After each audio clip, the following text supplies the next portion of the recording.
हरे कृष्ण आप सभी को। तो आप सभी कैसे हैं? ठाकुर जी की कृपा से आप सभी ठीक होंगे। तो अभी जो है आपने टाइटल देख ही लिया होगा कि आज है जन्माष्टमी के बारे में हम बात करने वाले हैं कि जन्माष्टमी पर्व की सार्थकता क्या है। तो चलिए शुरू करते हैं, ज़्यादा समय को जो है ना बढ़ाते हुए। सर्वप्रथम तो हम भगवान श्री श्री राधा श्याम सुंदर जी के चरणों में जो है आज्ञा लेते हैं कि हम उनकी दिव्य लीला को प्रसारित कर पाएँ।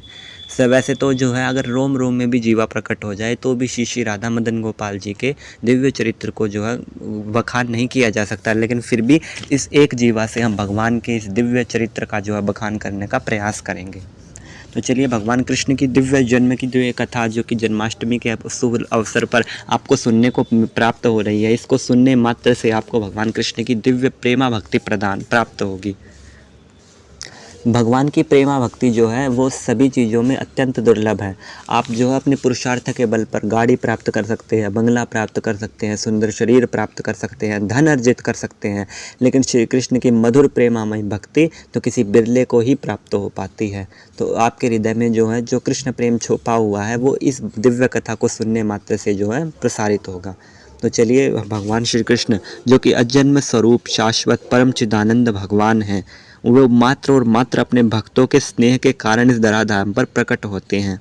भगवान का मुख्य कार्य अपने भक्तों को तुष्ट करना है। इसके बाद वे अन्य कार्य जैसे धर्म की स्थापना, दुष्टों का विनाश इत्यादि करते हैं। इसके लिए जो है उन्हें भक्तवत्सल की संज्ञा दी गई है। भक्तवत्सल भगवान श्री कृष्ण की जो दिव्य लीलाएं हैं वे ऐसी हैं जो युगों युगों तक, मनवंतरों मनवंतरों तक जो है मनुष्यों को जो है उनकी तरफ खींचती है। कहते हैं कि हे कृष्ण, आप ही समस्त संसार के सार हो। समस्त प्राणी, चाहे जो भी हो, जो जीव अपने हृदय में प्राण धारण करता है, चाहे वो पशु, मनुष्य, देवता, यक्ष, गंधर्व, कोई भी हो, वो कृष्ण को ही खोज रहा है, क्योंकि हर कोई यहाँ पर परम आनंद को ही खोज रहा है।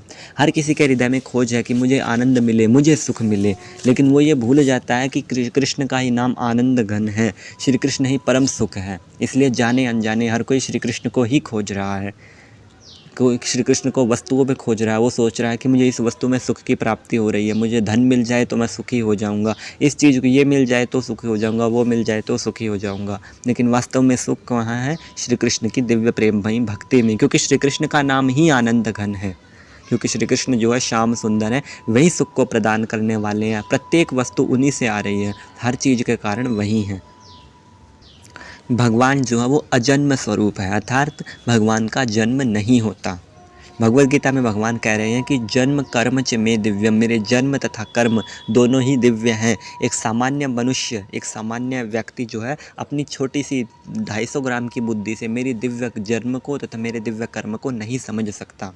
स्वयं ब्रह्मा आदि देवता भी जिनके बखान करने में, जिनके तत्वों को समझने में असमर्थ हैं, भला हमारे आपके जैसे मनुष्य किस प्रकार इस बात को समझ सकते हैं। भागवत जी में एक बड़ा दिव्य श्लोक आता है भागवतम पुराण के 10वें स्कंद में कि कृष्णाय किम तत्वम ब्रह्ममेव न जानासि, कि श्री कृष्ण का तत्व क्या है ये स्वयं ब्रह्मा भी नहीं जान पा रहे हैं, तो हम आप तो जान कैसे सकते हैं। तो श्री कृष्ण भगवान है, इस बात पर प्रश्न उठाना तो स्वाभाविक बनता ही है, क्योंकि हमारे पास बुद्धि कितनी है। यहीं से जो है श्री श्री राधा श्याम सुंदर जी की दिव्य कथा प्रारंभ होती है। तो कथा में सर्वप्रथम शुरुआत 10वें स्कंद के उत्तरार्ध में आती है कथा कि श्री श्री सुखदेव गोस्वामी जो है परीक्षित महाराज को वर्णन कर रहे हैं कि अब प्रेम तत्व का प्रागट्य होने वाला है। हे परीक्षित, अब जो है इस भागवत कथा का दिव्य सार मान के चलो कि जो इस भागवत कथा का दिव्य प्राण है वो आने वाला है। दिव्य प्राण इस भागवत कथा में जो है अभी संचालित होने वाले हैं, क्योंकि श्री श्री राधा मदन गोपाल भगवान प्रकट होने वाले हैं। बड़ा दिव्य समय आने वाला है। सुखदेव गोस्वामी जो कि एक उत्तम वक्ता हैं तथा परीक्षित महाराज जो कि एक उत्तम श्रोता हैं, उत्तम श्रोता और उत्तम वक्ता जब दोनों के मध्य में भगवान श्री कृष्ण की दिव्य प्रेमामयी भक्ति का, भगवान श्री कृष्ण के दिव्य साक्षात प्रागट्य का वर्णन हो रहा है, तो वो समय बड़ा ही दिव्य पवित्र माना जाता है। कहा जाता है कि जब भगवान श्री कृष्ण के दिव्य प्रागट्य की कथा शुरू हो रही थी, उस वक्त जो है मोर नाचने लगे थे। सोचिए, मात्र कथा के सुनने मात्र से मोर नाचने लगे, चारों तरफ हरियाली हो गई, पुष्प इत्यादि खिलने लगे। परीक्षित का हृदय प्रसन्न हो गया। परीक्षित को पता कि 7 दिन बाद मेरी मृत्यु होने वाली है, तभी भी परीक्षित प्रसन्न।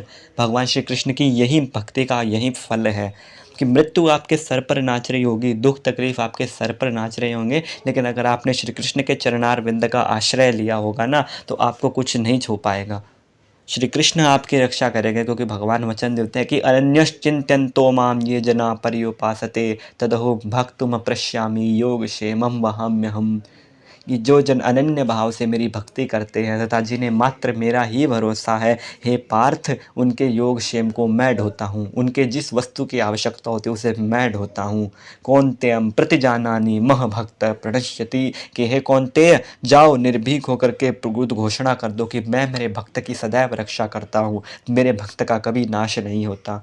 इस प्रकार की प्रतिज्ञाएं भगवान ने भगवत गीता में ली हैं, और भगवत गीता का एक एक श्लोक सत्य है। आप भगवत गीता के श्लोक को पढ़िए, भगवत गीता को पढ़िए, तब आपको पता चलेगा कि श्री कृष्ण की वास्तविक आज्ञा क्या है।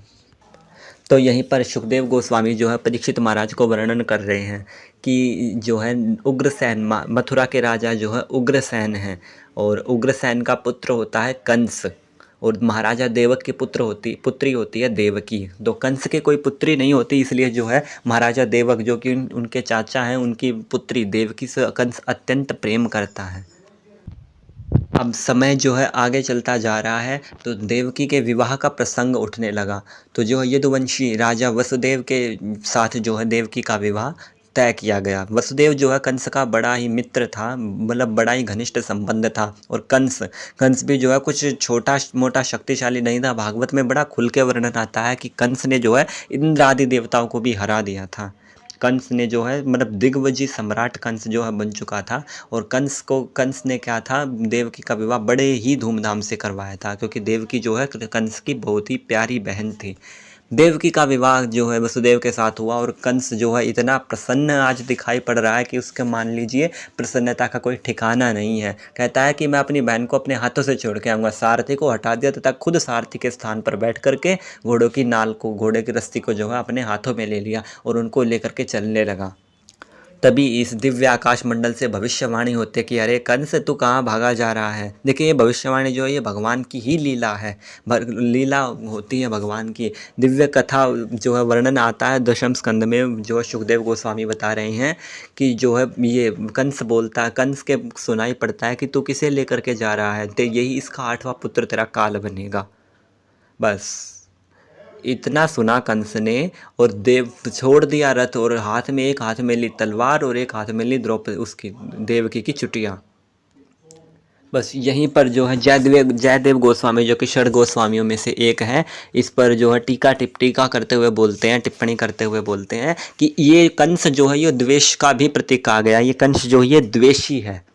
तो यहाँ पर जयदेव गोस्वामी बताते हैं कि द्वेषी व्यक्ति का कोई भरोसा नहीं होता। द्वेषी व्यक्ति जो है वो किसी भी समय बदल सकता है। जो जलन करने वाला व्यक्ति होता है वो किसी भी समय में पलटकर वार कर सकता है। इसलिए द्वेषी व्यक्ति से सावधान रहना चाहिए। ये पहली सीख जो है कृष्ण जन्माष्टमी की हमें प्राप्त होती है। कमेंट में ज़रूर बताइएगा कि पहली सीख क्या है। पहली सीख है कि द्वेषी व्यक्ति से सावधान रहना चाहिए। जो जलनखोर व्यक्ति होता है, जलने वाला व्यक्ति होता है, उससे ध्यान रखना चाहिए। वो किसी भी समय हमें पलट कर प्रतिघात कर सकता है, जैसे एक सांप की तरह। कंस की तुलना यहाँ पर सांप से जयदेव गोस्वामी करते हैं। अब जो वसुदेव उसे कंस को बड़ा मनाता है, जतन करता है, और जो है फिर बाद में सभी को पता है कि जो है कंस ठीक है बोल करके उनको कारागार में बंदी बना देता है। अब देवकी के पहली संतान होती है, दूसरी, तीसरी, चौथी, पांचवी, छठी, 6 की 6 संतानें मर जाती हैं।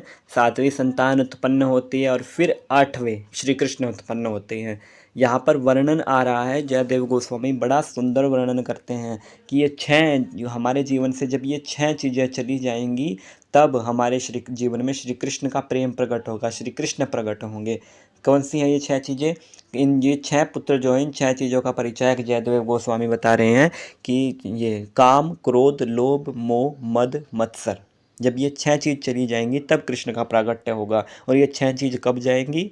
कंस के द्वारा। इनका वध कौन करता है? कंस करता है। यहाँ पर कंस को जो है भय का प्रतीक कहा गया है, यानी कि काम, क्रोध, लोभ, मोह, मद, मत्सर्य, इन 6 चीज़ों को हम जो है भय के द्वारा, यानी कि हमें डरना चाहिए कि हम काम करेंगे, क्रोध करेंगे तो हमारे कृष्ण हमसे दूर हो जाएंगे, इस चीज़ का भय होना चाहिए हमारे अंदर, तब ये ख़त्म हो जाएंगे। और जब ये ख़त्म हो जाएंगी तो सातवें यानी कि बलराम जी यानी गुरु तत्व का प्रागट्य होगा। और जैसे ही गुरु तत्व का प्रागट्य होगा, आठवें गोविंद तो सामने खड़े ही मिल जाएंगे।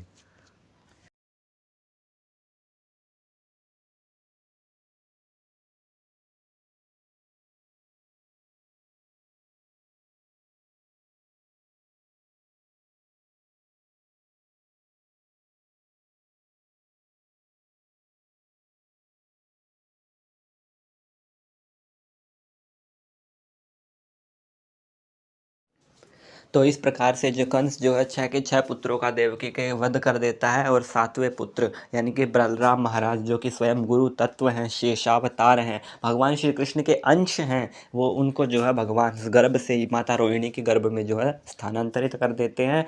अब समय आने वाला है भगवान के प्रागट्य का। तो यहाँ पर जो है बड़ा सुंदर जो है वर्णन आ रहा है इस्कॉन की तरफ से, जयदेव गोस्वामी की तरफ से, कि भगवान कृष्ण का प्रागट्य देखिए कहाँ हो रहा है। भयंकर काली रात का समय है। देव की मैया वसुदेव जी दोनों के हाथों में बेड़ियाँ पड़ी है, दोनों मजबूर हैं, दोनों बेचारे दुखी हैं। तब कृष्ण का अवतरण हो रहा है, यानी कि हर तरफ से प्रतिकूल अवस्थाएं हैं, राक्षसी स्वभाव के सैनिक लगे पड़े हैं, हर तरफ से नज़र बंद हैं, और वहाँ पर जो है भगवान का प्रागट्य हो रहा है। तो इसमें जो है अमरेंद्र प्रभु बड़ा सुंदर वर्णन करते हैं कि श्री कृष्ण जो हैं वो डार्कनेस में प्रकट होते हैं, यानी कि श्री कृष्ण जो है वो तकलीफ़ में प्रकट होते हैं, यानी कि जो प्रतिकूल परिस्थितियों में ही श्री श्री राधा श्याम सुंदर जी का प्रागट्य होता है। तो यहाँ पर जो है इसका इतना वर्णन करके जो है सुखदेव गोस्वामी बड़ा सुंदर वर्णन करते हैं कि भगवान कृष्ण का प्रागट्य कैसे हो रहा है। कहते हैं भाद्रपद मास के कृष्ण पक्ष की अष्टमी तिथि थे, रोहिणी नक्षत्र तथा मध्य रात्रि का दिव्य समय था। बड़ा ही सुंदर योग बन रहा था, और कहते हैं जो फूल इस ऋतु में नहीं खिलने वाले होते हैं वो फूल भी खिलने लगते थे। कहते हैं रात को कमल का पुष्प नहीं खिलता, रात को कमल का पुष्प भी खिल गया। कुंद पुष्प जो कि मात्र सर्दी के समय में खिलता है वो पुष्प भी खिल गया। जाने अनजाने सारे पुष्प खिल गए, मोर नाचने लगे, आसमान में उमड़ उमड़ के बादल आने लगे। कोई भी बादल जो है चांद को ढक लेते, कभी चांद की रोशनी बादलों को ढक लेती, ऐसा वर्णन आ रहा है। बड़ी सुंदर मधुर मधुर जो हवा चल रही है वो फूलों से लगती हुई इतनी सुंदर, मतलब कि सुगंधित वायु चारों तरफ वातावरण में फैल गई। तब जो है भगवान प्रकट होते हैं। मध्य रात्रि का समय है और देव की मैया के यहाँ भगवान चतुर्भुज रूप में प्रकट होते हैं। अनंत कोटि ब्रह्मांड नायक योग योगेश्वर राजाधिराज भगवान श्री कृष्ण देव की मैया के यहाँ वसुदेव जी के यहाँ जो है कंस के कारागार में प्रकट होते हैं। बोलिए श्री श्री राधा श्याम सुंदर की जय। अब जो है भगवान उन्हें वर्णन देते हैं, भगवान जो है चतुर्भुज रूप में उन्हें दर्शन देते हैं, जिन्हें देखकर वे धन्य हो जाते हैं। अब भगवान उन्हें बता रहे हैं कि तुम मुझे यहाँ से ले जा करके गोकुल में नंद बाबा के यहाँ छोड़ आओ। तो जो है उन्हें यहीं से, मतलब मुख्य कथा का मुख्य भाग जो सीख जो आपको देनी थी वो यहाँ पर समाप्त होती है। बाकी कृष्ण लीला की कथाएं आगे और लंबी चलेंगी। आपकी इच्छा हो तो मैं आपको वीडियो बना के ज़रूर दूंगा, आप ज़रूर कमेंट में बताइएगा। लेकिन जन्माष्टमी की मूल कथा मुझे यहीं तक समाप्त करनी थी। तो यहाँ से जो है वो वसुदेव जी जो है उनके सारे बेड़ियाँ खुल जाती है, पहरेदार सो जाते हैं, जेल के ताले खुल जाते हैं, और जो है वो वहाँ से गोकुल में होते हुए यमुना नदी रास्ता दे देती है भगवान को, और जो है वहाँ से उन्हें वो छोड़ देते हैं वहाँ पर नंद बाबा के घर पे। वहाँ से योग माया मैया को उठा के लेके आते हैं और यहाँ पर उनको कंस को लाके दे देते हैं। अब कंस तो द्वेषी है, द्वेषी कंस जो है पुत्री को भी नहीं छोड़ता, और वहाँ से देवी माँ प्रकट होती है और वो बोलते हैं कि अरे मूर्ख, तू मुझे क्या मारेगा, मैं तो भगवान की नित्य सेविका हूँ, तुझे मारने वाले तो श्री श्री राधा श्याम सुंदर तो प्रकट हो चुके हैं, मैं तो भगवान की नित्य सेविका हूँ, मैं तो चली। ऐसा वर्णन करके देवी माता रानी जो है वहाँ से चली जाती हैं।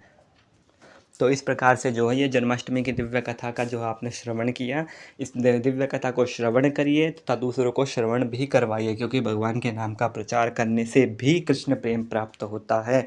और ये कृष्ण प्रेम ऐसा है, इस कृष्ण प्रेम से जो सुख प्राप्त होने वाला है ये सदा सर्वदा रहने वाला है, ये चिदानंदमयी सुख है।